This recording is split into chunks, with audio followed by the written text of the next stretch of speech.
तो देखो आज का टॉपिक है पोटेंशियोमीटर। और देखो इधर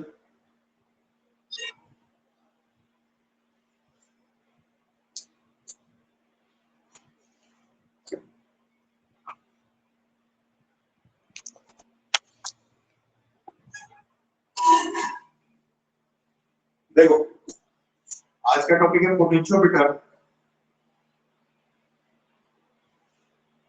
अब देखो सबसे पहले ये प्रैक्टिकल के हिसाब से भी बहुत इंपॉर्टेंट टॉपिक है और ये थ्योरी के हिसाब से भी बहुत इंपॉर्टेंट टॉपिक है, इवन बोर्ड के हिसाब से भी और कंपटीशन के हिसाब से भी, है ना। चाहे नीट हो चाहे जेई हो, उस हिसाब से भी बहुत इंपॉर्टेंट है। चाहे बोर्ड एग्जाम हो, वहां पर भी इसका बड़ा क्वेश्चन आ जाता है।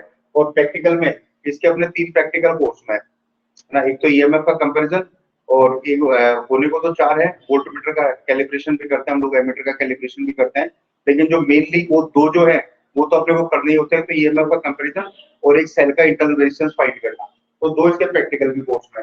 अच्छा, सबसे पहले अपन बात करें कि यार पोटेंशियोमीटर होता क्या है। पोटेंशियोमीटर किसी भी सेल के ईएमएफ को नापने के लिए, या किसी अगर किसी रेजिस्टेंस के अंदर से करंट फ्लो कर रही है, तो किसी रेजिस्टेंस में से अगर करंट फ्लो कर रही है तो उसकी जो रेजिस्टेंस के अक्रॉस जो पोटेंशियल डिफरेंस आएगा उसका मेजरमेंट लेने के लिए, या फिर किसी सेल का ईएमएफ पता करने के लिए हम लोग क्या काम करते हैं, पोटेंशियोमीटर।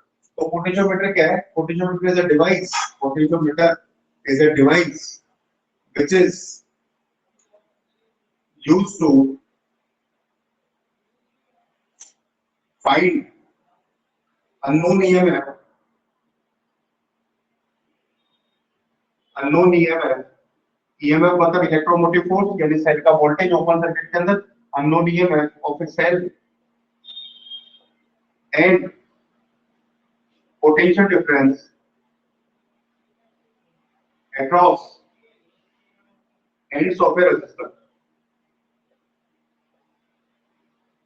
मतलब बेसिकली इसका काम है पोटेंशियल डिफरेंस आपका, क्योंकि ईएमएफ भी क्या होता है, ईएमएफ भी सेल के टर्मिनल के बीच जो पोटेंशियल डिफरेंस होता है उसी को हम लोग ईएमएफ भी कहते हैं। तो या तो ये सेल का ईएमएफ नापेगा, या रेजिस्टेंस के को, अगर रेजिस्टेंस में करंट फ्लो कर रही है, ये एक रेजिस्टेंस है और इस रेजिस्टेंस में करंट फ्लो कर रही है, और ये अगर आर रेजिस्टेंस है तो ये आई करंट से फ्लो कर रही है, तो यहाँ पर पोटेंशियल डिफरेंस आ जाएगा, V equals to I R. तो एक तो ये इसको नाप सकता है, और एक जो है ये सेल का ईएमएफ, जो सेल के दोनों टर्मिनल है उस पर जो पोटेंशियल डिफरेंस होता है, ये प्लस टर्मिनल ये माइनस टर्मिनल है, तो इसके ऊपर जो पोटेंशियल डिफरेंस होता है ये नाप सकता है। तो ये क्या है, पोटेंशियोमीटर बेसिकली पोटेंशियल डिफरेंस नापने के काम में आता है। अब यार पोटेंशियल डिफरेंस का नाम आते ही सबसे पहले हमारे दिमाग में ये आता है कि पोटेंशियल डिफरेंस नापने के लिए तो हमारे पास एक और एपरेटस है, और वो एक और एपरेटस है वोल्टमीटर, जो कि बड़ा हैंडी है, छोटा सा होता है और इजी टू यूज है। तो फिर हम लोग इससे पोटेंशियोमीटर से क्यों नापे? तो इसकी वजह है पोटेंशियोमीटर से क्यों नापे, क्योंकि ये बिल्कुल एग्जैक्ट डिटरमिनेशन करता है, ये बिल्कुल एग्जैक्ट मेजरमेंट करके आपको देता है कि इतना पोटेंशियल डिफरेंस है या इतना ईएमएफ है, किसी भी सेल का इतना ईएमएफ है, और किसी भी रेजिस्टेंस के अक्रॉस जिसमें करंट फ्लो कर रही है इतना पोटेंशियल डिफरेंस है। क्यों? क्योंकि ये जीरो डिफ्लेक्शन मेथड पे काम करता है। ये जीरो डिफ्लेक्शन मेथड क्या होता है, क्यों ये एग्जैक्ट नापता है, इसके लिए अपन ये समझते हैं। जैसे मान लो एक सिंपल सर्किट की बात करते हैं हम लोग। जैसे मैंने बोला कि यार ये सिंपल सर्किट है, ये एक रेजिस्टेंस है, ध्यान से देखना, ये एक रेजिस्टेंस है, बिल्कुल सिंपल सर्किट बना रहा हूँ। एक रेजिस्टेंस लगा है और एक सिंपल में बैटरी लगा रहा हूँ, और एक में की लगा रहा हूँ। इससे सिंपल रेजिस्टेंस कुछ भी नहीं हो सकता है, इससे सिंपल सर्किट कुछ भी नहीं है। ये एक बैटरी लगी हुई है, की और एक रेजिस्टेंस है, ये स्विच है, ये बैटरी प्लस माइनस, ये मान लेते इसका वोल्टेज V है। अब मैंने इसको ऑन किया, स्विच को ऑन किया, ऑन करते ही मान लेते यहाँ से करंट निकली आई करंट निकली, तो यहाँ पर पोटेंशियल डिफरेंस कितना आ गया, पोटेंशियल डिफरेंस आ गया V equals to I R. अब यार ये मुझे नापना है कि यहाँ पोटेंशियल डिफरेंस कितना है, आंखों से तो दिखेगा नहीं। तो ये नापने के लिए, पोटेंशियल डिफरेंस नापने के लिए अगर 10th के बच्चे से भी अपन पूछे तो ये बोलेंगे कि साहब वोल्टमीटर इस्तेमाल करो। तो अच्छा, वोल्टमीटर लेके आते हैं अपन। अब वोल्टमीटर की प्रॉब्लम क्या है वो देखते हैं। तो यहाँ पे अपन ने वोल्टमीटर लाके कनेक्ट किया, ये वोल्टमीटर हम लोगों ने जोड़ा। वोल्टमीटर हमेशा पैरेलल में कनेक्ट होता है क्यों? क्योंकि इसको इसके एंड्स पर नापना होता है, तो ये हमेशा एंड्स पर पकड़ लेता है। वोल्टमीटर लगभग इतना सा एपरेटस होता है, आपको दिख जाएगा लैब में, तो इतना सा एपरेटस होगा, और इसके अंदर एक पॉइंटर लगा रहता है, एक स्केल बना रहता है, सर्कुलर स्केल, और उसके ऊपर पॉइंटर चलता है, और पॉइंटर से हम लोगों को रीडिंग पता चल जाती है। जैसे आपकी गाड़ी का स्पीडोमीटर होता है, तो स्पीडोमीटर के ऊपर पॉइंटर चलता है तो अपने को पता चल जाता है कि गाड़ी कितने किलोमीटर पर आवर पे चल रही है। तो ऐसे ही है, इस तरह से एक सर्कुलर स्केल होता है वोल्टमीटर के अंदर। बस आपको कुछ नहीं दिखेगा, ये स्केल दिखेगा, इसके ऊपर चलता हुआ एक पॉइंटर दिखेगा, जैसे यहाँ 0 लगा हुआ है, यहाँ 1 है, यहाँ 2 है, यहाँ 3 है। तो ये पॉइंटर इसके ऊपर, जब इसमें करंट जाएगी तो ये पॉइंटर चलेगा, और जैसे मान लो ये 2 पे आके रुक जाए तो इसका मतलब पोटेंशियल डिफरेंस 2 वोल्ट है, ये पता चल जाएगा अपने को। अच्छा है, तो ये जो है ये वोल्ट मीटर बिल्कुल सिंपल एपरेटस, ठीक है ना, इसमें जुड़ेगा, ये पैरेलल में कनेक्ट होता है। अब क्या होता है कि चलो इससे स्टार्ट करते हैं अपन नापना, ये क्या प्रॉब्लम करता है। तो हम लोग पोटेंशियल डिफरेंस नाप रहे हैं सबसे पहले वोल्ट मीटर से। मैं इसको मिटा देता हूं एक बार।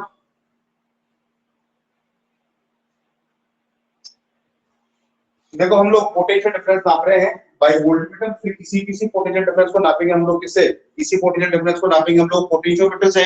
और वोल्टमीटर में क्या दिक्कत आती है, पोटेंशियोमीटर उस दिक्कत को कैसे रेक्टिफाई करता है वो पढ़ेंगे अपन। तो हम लोग potential difference bye determination of potential difference,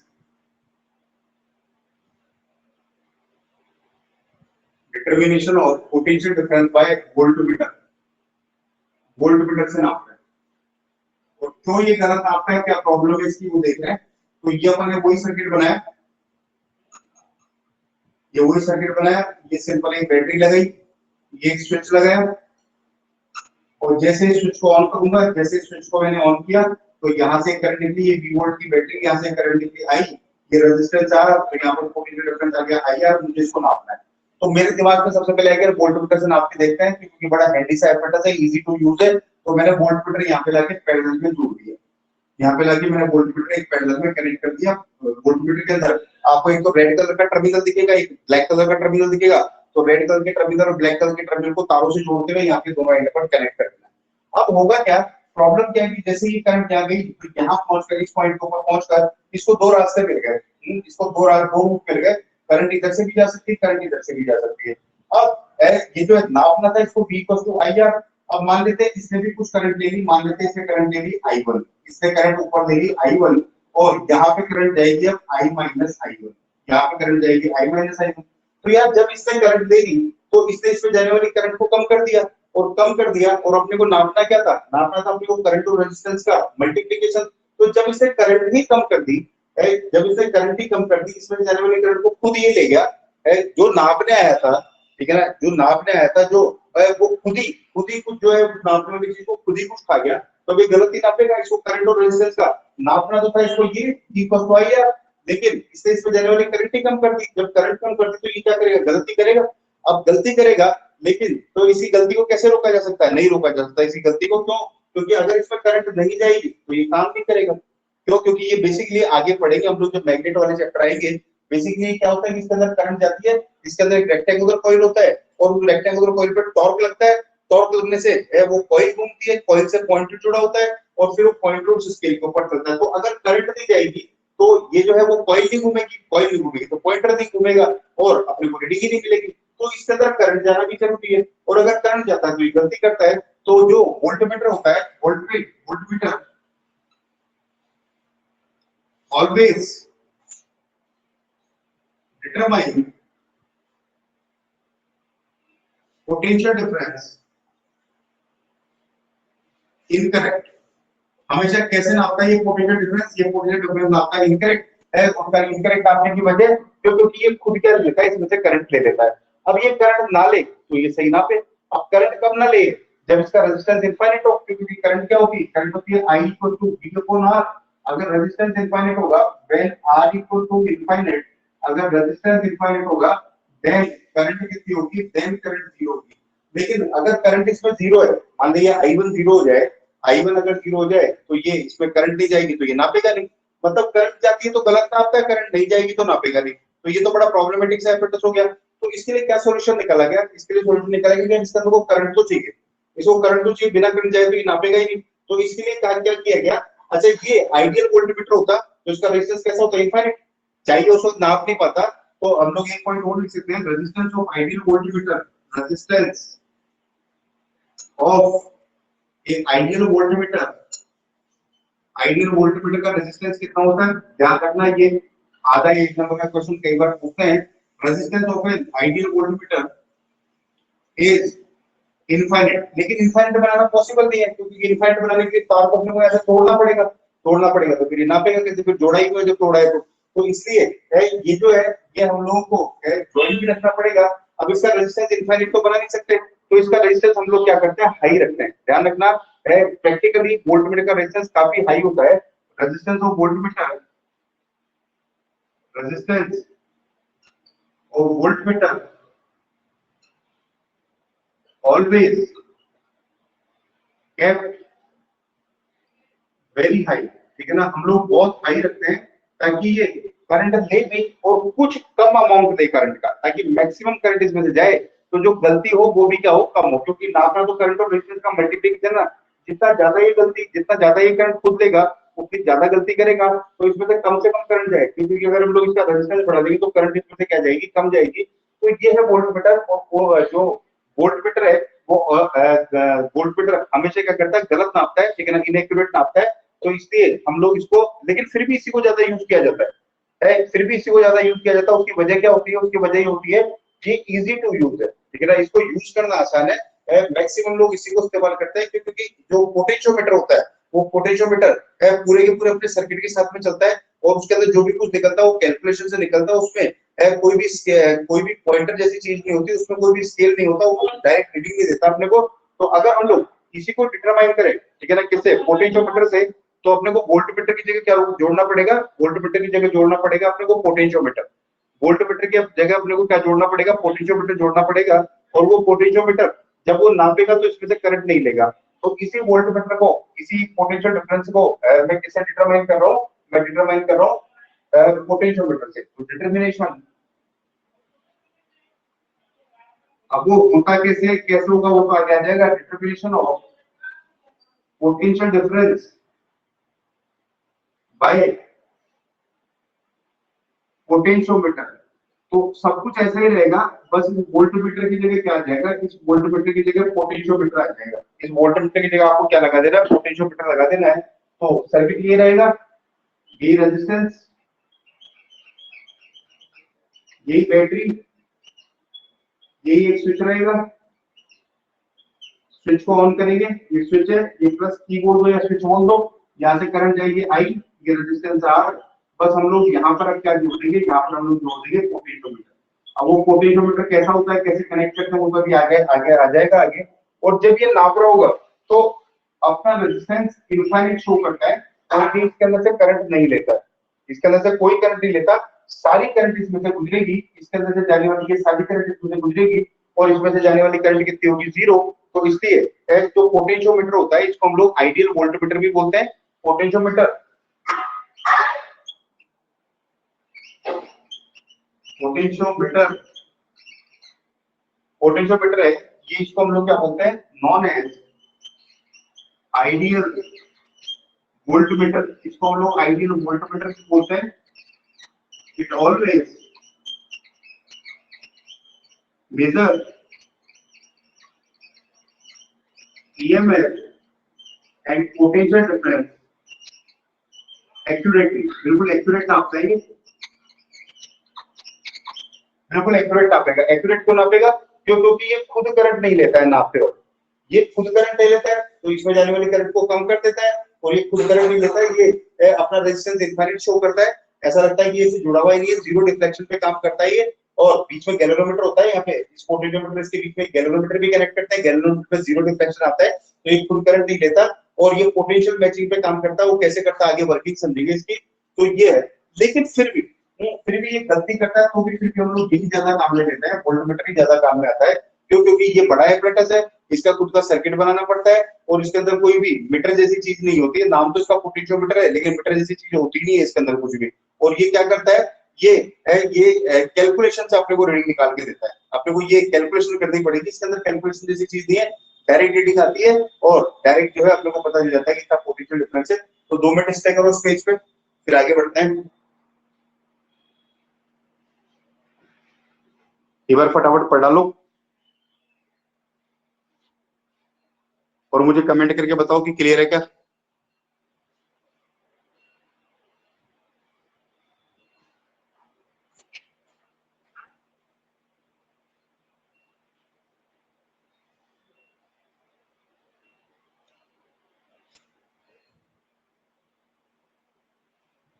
और नोट भी कर दो उसको।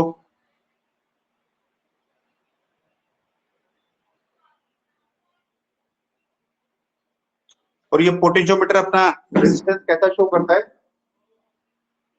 While potentiometer determining the potential difference, it shows its resistance infinite. जब ये नाप रहा होता है तो अपना रेजिस्टेंस कितना शो करता है? ये इनफाइनाइट शो करता है, क्योंकि करंट नहीं लेता है। No current drawn by potentiometer. Potentiometer कोई करंट नहीं लेता है, और ये जो है ये करंट ले ली इसमें किसने? वोल्टमीटर ने। Current drawn bye voltmeter. Voltmeter क्या करंट ले लेता है, इससे गलती करता है। ये नोट करके कमेंट करो मुझे फटाफट।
हो गया बच्चों?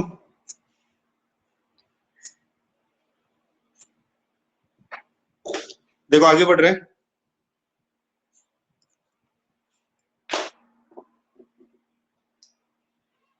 अब अपन ये देख रहे हैं कि पोटेंशियोमीटर होता कैसा है।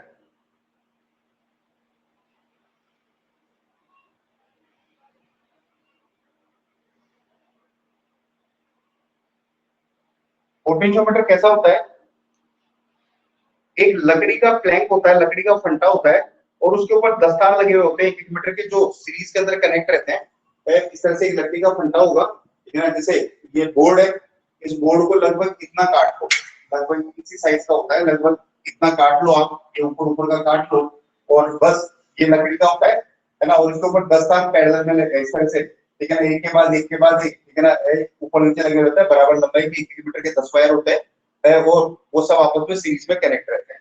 तो मैं इसका डायग्राम बना रहा हूँ, देखो जरा पोटेंशियोमीटर का कैसा होता है। पोटेंशियोमीटर अगर आप देखोगे तो लकड़ी का एक वुडन प्लैंक होता है, लकड़ी का एक फंटा, जैसे आपकी टेबल होती है स्कूल वगैरह के अंदर, तो उसका जो टेबल टॉप होता है, तो वो थोड़ा सा 1 मीटर से ज्यादा काट लो,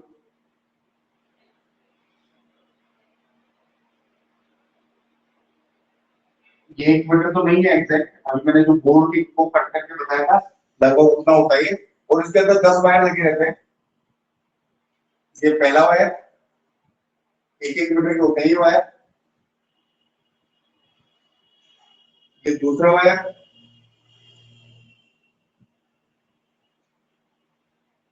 ये तीसरा वायर, बिल्कुल प्रैक्टिकल मेथड से पढ़ेंगे, पर प्रैक्टिकल में कैसे करते हैं इसको। ये थर्ड वायर अपना, फोर्थ वायर सॉरी, ये फिफ्थ वायर, बराबर बराबर गैप में 10 वायर लगे रहते हैं ऐसे इस तरह से।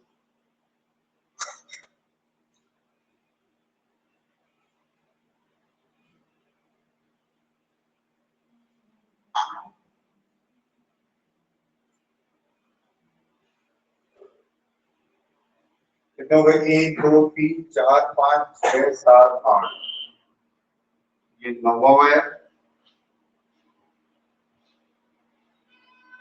इसको बना लेते हैं अपन 10वां वायर,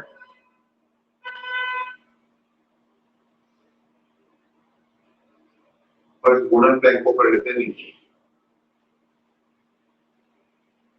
ये इस तरह से 10 वायर लगे रहते हैं 1-1 मीटर के,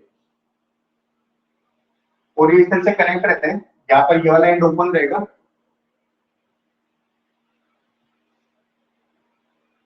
ये वाला एंड ओपन रहता है, इस एंड को अपन बोल देते हैं ए, इस वाले एंड को बोल दिया मैंने ए, इसका नाम रख दिया मैंने ए, और इस वाले को बोल दिया मैंने बी। ये ऐसे ओपन रहते हैं दोनों, और ये आपस में कैसे जुड़े रहते हैं, या तो ये पुली के ऊपर जो घूमता आता है, पूरा हमारे ऊपर 10 मीटर लेंथ का होता है, या तो यहाँ पे पुली लगी रहती है, पुली के ऊपर जो घूमता हुआ जाता है ये, या फिर यहाँ पर क्लैंप्स लगे हुए होते हैं, क्लिप लगी हुई होती है, तो इन क्लिप से जुड़ा हुआ रहता है इस तरह से।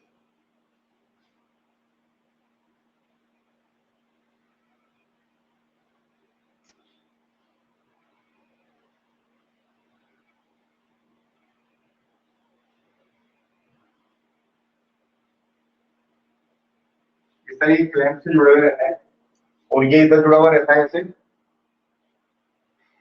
तो ये टोटल लेंथ इसकी 10 मीटर हो जाती है, एक एक मीटर के 10 वायर, तो टोटल लेंथ इस वायर की हो जाती है 10 मीटर। इस तरह से होता है ना। तो ये क्या है, ये है वुडन प्लैंक,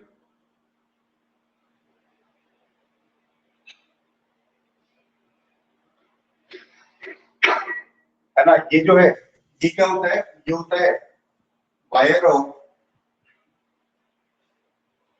या तो ये वायर होता है यूरेका का, या होता है मैग्नीट का,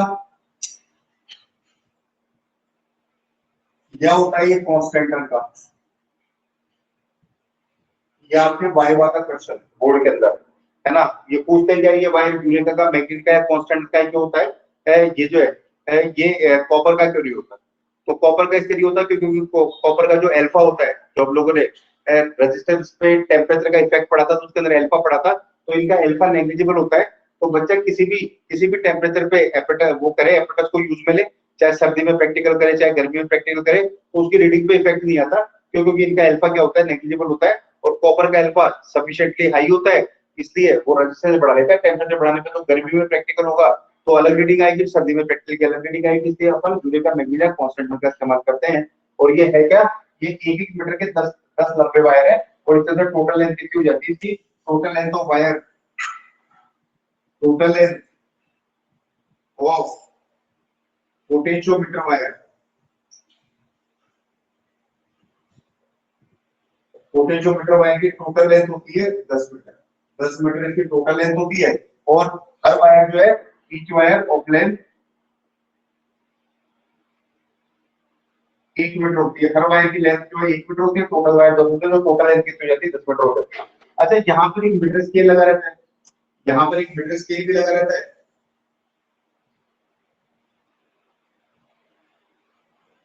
इसका जीरो इधर से स्टार्ट होता है, जीरो, ये 10 सेंटीमीटर, 20 सेंटीमीटर, ये 30 सेंटीमीटर, 40, या बीच में लेते हैं अपन 50 सेंटीमीटर, ये सब सेंटीमीटर में चल रहे होते हैं, और ये जो है यहाँ पर ये 100 सेंटीमीटर, इस तरह से ये स्केल लगी रहती है।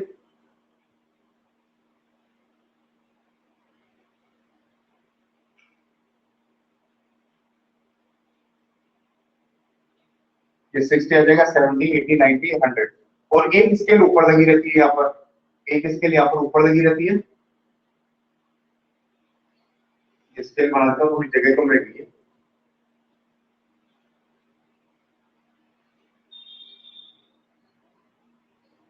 ये यहाँ पर, ये यहाँ पर 0, जैसे ये 10, ये 20, ये यहाँ पर बीच में 50 मान लेते हैं, और ये जो है यहाँ पर 100, ये जो है ये होता है 100 सेंटीमीटर।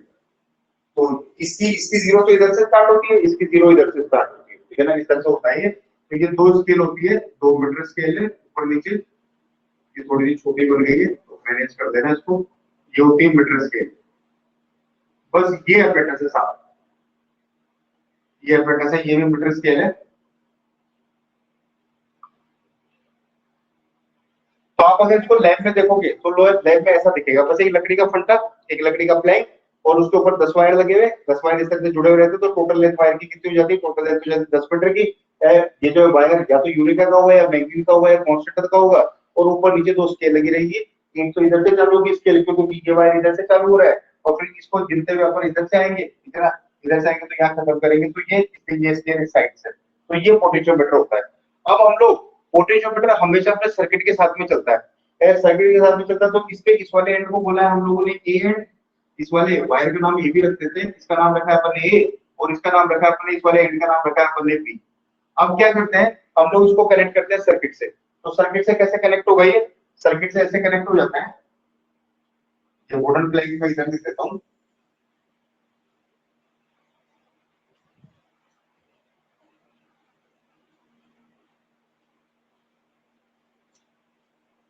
ये वुडन प्लग है,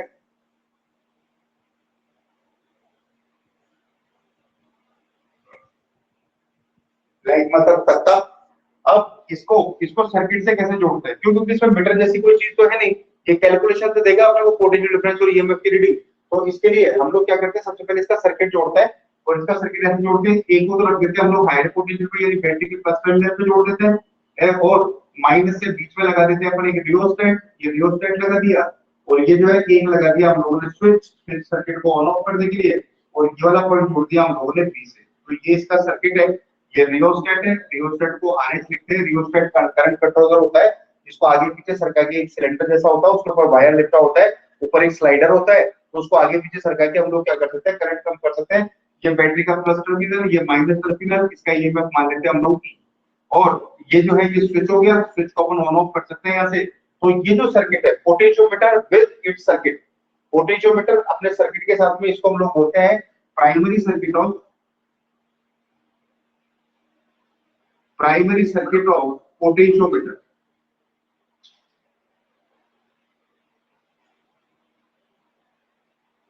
अब बार बार हम लोग ये फंडा तो बनाएंगे नहीं, ये 10 वायर तो बनाएंगे नहीं, तो इस एक भी वायर को एक वायर से दिखा दो, और ये जो है प्राइमरी सर्किट हम लोग ऐसे बनाएंगे, सिंबॉलिक सर्किट इसका ऐसा होगा, ये बैटरी, ये रियोस्टेट लगाया हुआ, ये स्विच लगाया हुआ,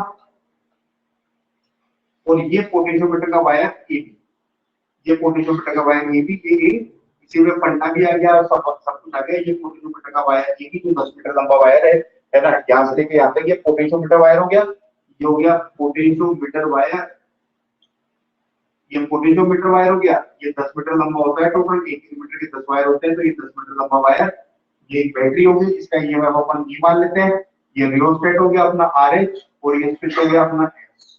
तो ये अगर ओरिजिनली देखें तो डायग्राम ऐसा होता है, और अगर सिंबॉलिक डायग्राम बनाए, सर्किट डायग्राम बनाए तो ऐसा होता है ये। तो देखो इसको, और बताओ मुझे क्या क्लियर है क्या, क्योंकि अपना देखा हुआ नहीं है, इसे स्ट्रक्चर बनाना पड़ा है इसका, देखा हुआ होता तो ये मुझे बताना ही नहीं पड़ता।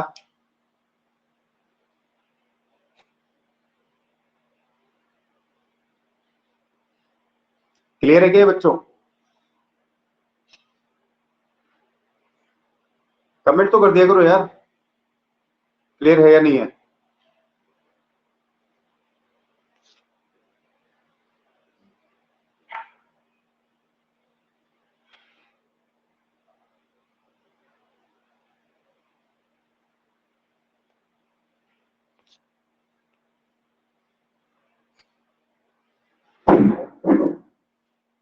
अपन इसके सर्किटल डायग्राम को ही काम में लेंगे, बार बार ये फंटा और स्केल वगैरह ये नहीं बनाएंगे, नीचे वाला सर्किट काम में लेंगे।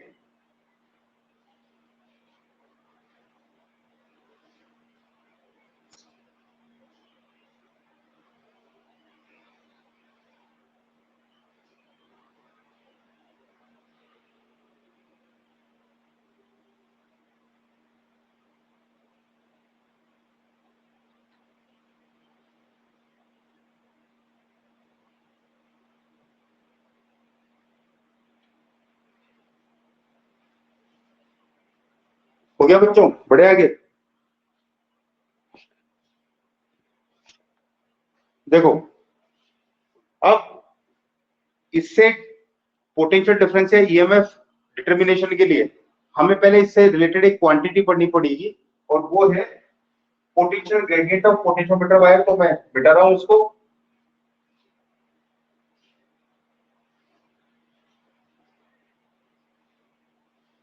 कर दो साहब, स्क्रीनशॉट ले लो आप लोग चाहो तो, स्क्रीनशॉट ले लो, बाद में नोट कर लेना।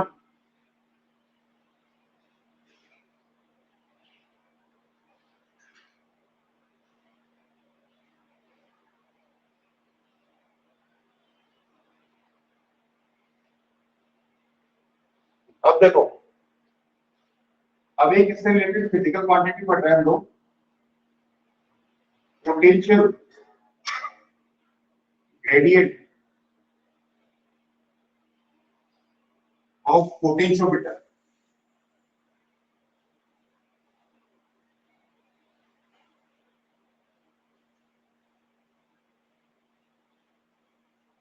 ध्यान से देखना, अपना पोटेंशियोमीटर का जो प्राइमरी सर्किट है, वो पोटेंशियोमीटर का प्राइमरी सर्किट यही सर्किट में दोबारा बना रहा हूं यहाँ पे ऊपर।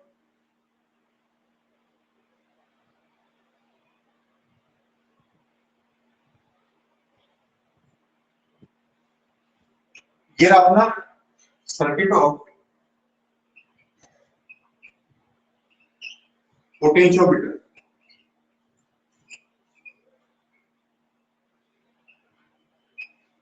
ये रहा हमारा वो सेल जिससे पोटेंशियोमीटर का ए पॉइंट जुड़ेगा प्लस टर्मिनल, ये माइनस टर्मिनल। ईएमएफ इसका अपन ई मान लेते हैं, या ई नॉट मान लो, ई नॉट मान लिया हमने इसका ईएमएफ। ये रियोस्टेट, ये स्विच जिससे सर्किट को ऑन ऑफ कर सकते हैं, और ये पोटेंशियोमीटर वायर का, ये रहा पोटेंशियोमीटर वायर, ये पॉइंट ए और ये पॉइंट बी। जैसे हम लोग स्विच को ऑन करेंगे, जैसे हम लोग स्विच को ऑन करेंगे तो यहाँ से करंट निकलेगी आई, ये करंट निकली। अच्छा ये वाला, क्योंकि ये वाला एंड प्लस से जुड़ा हुआ है तो ये आ जाएगा एट हायर पोटेंशियल, ये रहेगा एट हायर पोटेंशियल, यानी ए एंड जो है ये हायर पोटेंशियल पर रहेगा, और ये जो बी एंड है ये रहेगा एट लोअर पोटेंशियल, ये रहेगा एट लोअर पोटेंशियल। इसका मतलब इस ए एंड और बी एंड के बीच में बी लोअर पोटेंशियल पे क्यों रहेगा, क्योंकि बैटरी के नेगेटिव टर्मिनल से कनेक्ट है। अब इस ए पॉइंट और बी पॉइंट के बीच में there must be a potential difference, यहाँ पर एक पोटेंशियल डिफरेंस होगा क्योंकि हायर और लोअर के बीच में डिफरेंस हो गई। तो मान लेते हैं इस वायर की टोटल लेंथ है एल, इस वायर की टोटल लेंथ कितनी है, एल है। एल क्यों मानी, हमें पता है 10 मीटर है। एल इसलिए मान रहे हैं क्योंकि क्या पता न्यूमेरिकल में अपने को चेंज करके दे दे, 8 मीटर दे दे, 6 मीटर दे दे, 10 से ज्यादा दे दे, 15 मीटर दे दे। तो एल क्या है, एल है length of potentiometer wire, potentiometer wire की लेंथ है। और अपन मान लेते हैं कि ए और बी के बीच में पोटेंशियल डिफरेंस कितना है, बीएबी। बीएबी क्या है, बीएबी है potential difference between A and B. A और बी के बीच में पोटेंशियल डिफरेंस, मतलब ये एबी क्या है, एबी है पोटेंशियोमीटर वायर, ये एबी क्या है, एबी है पोटेंशियोमीटर वायर, पोटेंशियोमीटर का वायर, ये एल लेंथ का वायर है। तो इसके वायर जहां से स्टार्ट हो रहा है, वो जो फंटे के ऊपर वायर जहां से स्टार्ट हो रहा है और जो उसका लास्ट एंड है, तो इस पर पोटेंशियल डिफरेंस आता है, मान लेते हैं बीएबी। अब देखो एल लेंथ पर कितना पोटेंशियल डिफरेंस आया, VAB. Potential difference across length L, L length पर कितना पोटेंशियल डिफरेंस आया, एल लेंथ पर पोटेंशियल डिफरेंस आया बीएबी। तो यूनिट लेंथ पर पोटेंशियल डिफरेंस कितना आएगा, potential difference across unit length, across unit length, unit length पर कितना आएगा, एल लेंथ पर आया बीएबी, तो यूनिट लेंथ पर आएगा बीएबी अपॉन एल। और इसी को ही बोलते हैं हम लोग पोटेंशियल ग्रेडियंट। इसको हम लोग कैसे शो कर देते हैं, इसको शो कर देते हैं हम लोग कैसे, है ना, या कई लोग एक्स से भी शो करते हैं, तो इसको बोलते हैं हम लोग पोटेंशियल ग्रेडियंट। ये जो के है इसको बोलते हैं हम लोग पोटेंशियल ग्रेडियंट। कई लोग इसको एक्स से भी शो करते हैं, के से भी शो करते हैं, एक्स से भी शो करते हैं, है ना। तो ये आ गया पोटेंशियल ग्रेडियंट। के को बोलते हैं हम लोग पोटेंशियल ग्रेडियंट। ग्रेडियंट का मतलब ही हमेशा फिजिक्स में लेंथ का डिवीजन होता है, इसको बोलते हैं हम लोग पोटेंशियल ग्रेडियंट। तो ये किया गया VAB अपॉन L, यानी पोटेंशियल डिफरेंस पता करके अगर आप लेंथ में डिवाइड कर दोगे तो क्या आ जाएगा, पोटेंशियल ग्रेडियंट ऑफ पोटेंशियोमीटर। और इसका यूनिट क्या हो जाएगा, यूनिट ऑफ के का यूनिट हो जाएगा वोल्ट अपॉन मीटर। पर मीटर पे कितना वोल्ट का पोटेंशियल डिफरेंस आ रहा है, ये पोटेंशियल ग्रेडियंट हो जाएगा। देखो इसको एक बार, VAB अपॉन L, आपको ए और बी के बीच में पोटेंशियल डिफरेंस निकालना है। और पोटेंशियल डिफरेंस निकाल के उसकी जितनी भी टोटल लेंथ है वो डिवाइड कर देनी है, आपको मिल जाएगा पोटेंशियल ग्रेडियंट।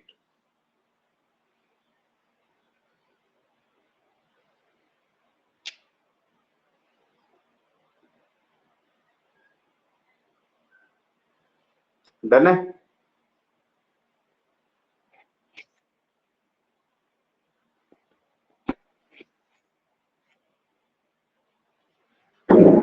अब देखो इसी फॉर्मूले को अपन और कन्वर्ट कर सकते हैं।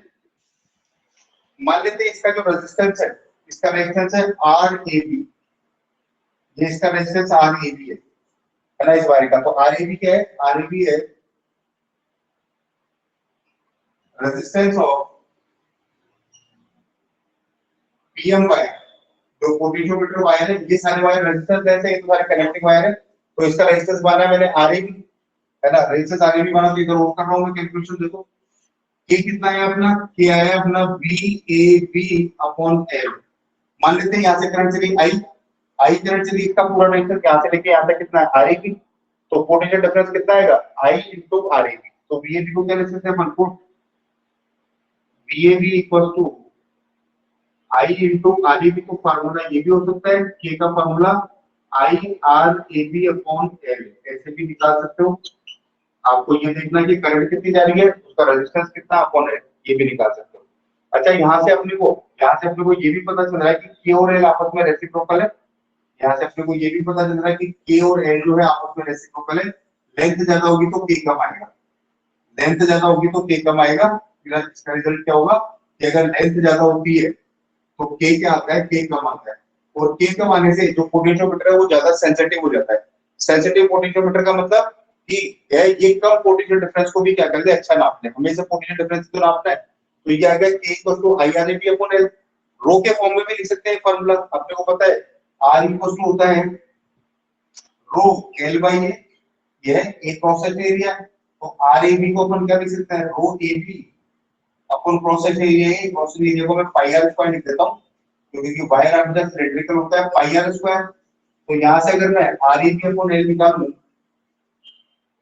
तो R A B upon L क्या हो जाएगा? ये हो जाएगा, एल को नीचे ले लो, ये हो जाएगा rho A B upon pi R square. A B का मतलब ए बी वायर। अब इसमें रख दो ये वैल्यू, या उठा के यार तो इस R A B upon L की वैल्यू को तो ये फॉर्मूला के ऐसा भी हो सकता है, rho A B R by L की वैल्यू रख रहा हूं, आई साथ में चली रहा है अपॉन कितना? पाई आर स्क्वायर।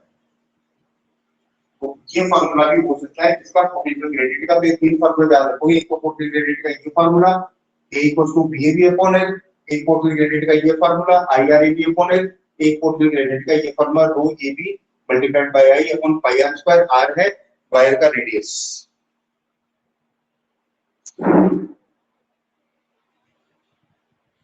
तो इसको देखो एक बार, फिर मैं इसको शॉर्ट में लिख देता हूं तो याद करने में आसानी रहेगी इसको।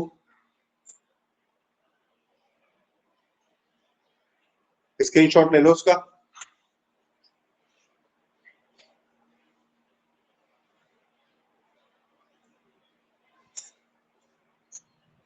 अब देखो मैं इसको शॉर्ट में लिख देता हूं, फार्मूले वगैरह मैंने समझाई थी सारे।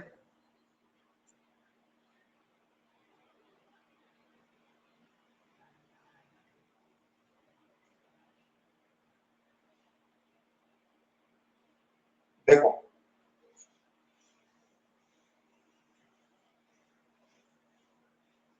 Potential gradient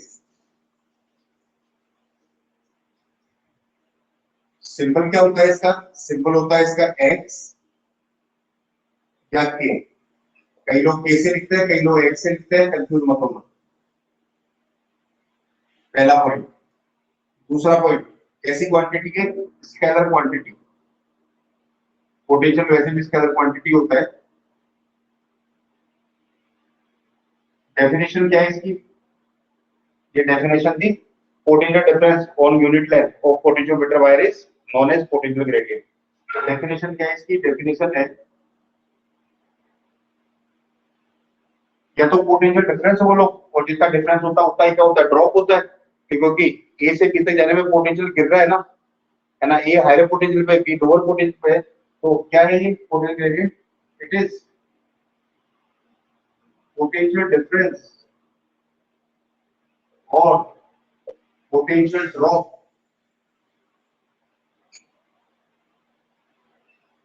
across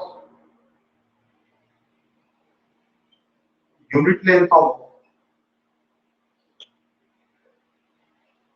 potentiometer wire.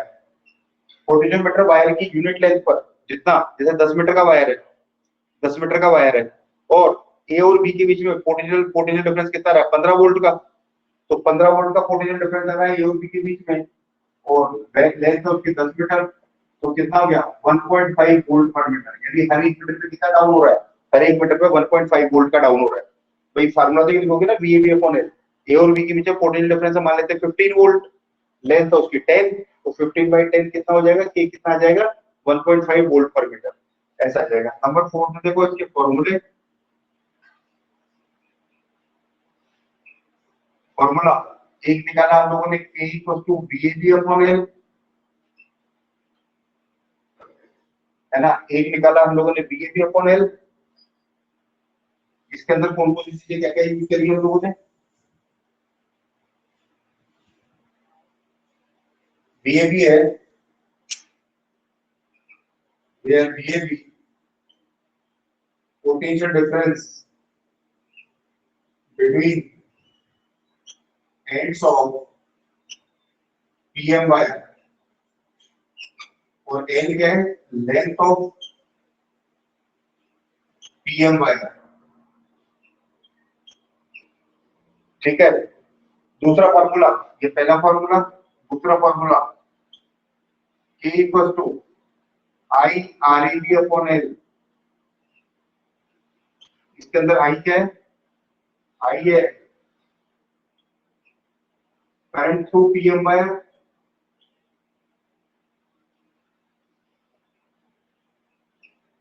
और RAB क्या है, रेजिस्टेंस ऑफ PM वायर।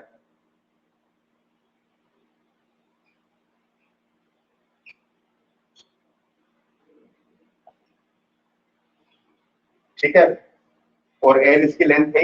और तीसरा फॉर्मूला C, ये लिखा था हम लोगों ने rho AB I upon pi R square, I rho AB upon pi R square, ये तीसरा formula.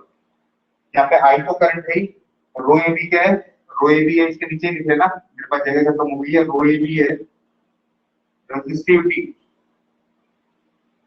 Of PM wire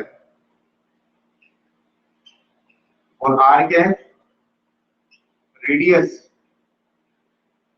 of PM wire. तो ये इसके फॉर्मूले हो गए। एक से फिफ्थ पॉइंट में इसका यूनिट लिख लो, यहाँ लिख रहा हूँ मैं fifth point, unit of potential gradient बताई थी मैंने अभी भी। यूनिट हो जाएगी volt upon metre, electric field की भी यही होती है, यूनिट हो जाएगी इसकी वोल्ट अपॉन मीटर। तो इसको देख लो, आज का लेक्चर डन है, पोटेंशियल ग्रेडियंट तक करा दिया है। कल इसका प्रिंसिपल कैसे ये काम करता है, मेजरमेंट कैसे लेता है, कल ये करेंगे। कल तक के लिए bye bye, take care, all the best, have a great day. तो इसको नोट कर लो, नोट करके क्लास छोड़ना या स्क्रीनशॉट ले लो। नेक्स्ट क्लास में मिलते हैं। बाय बाय बच्चों।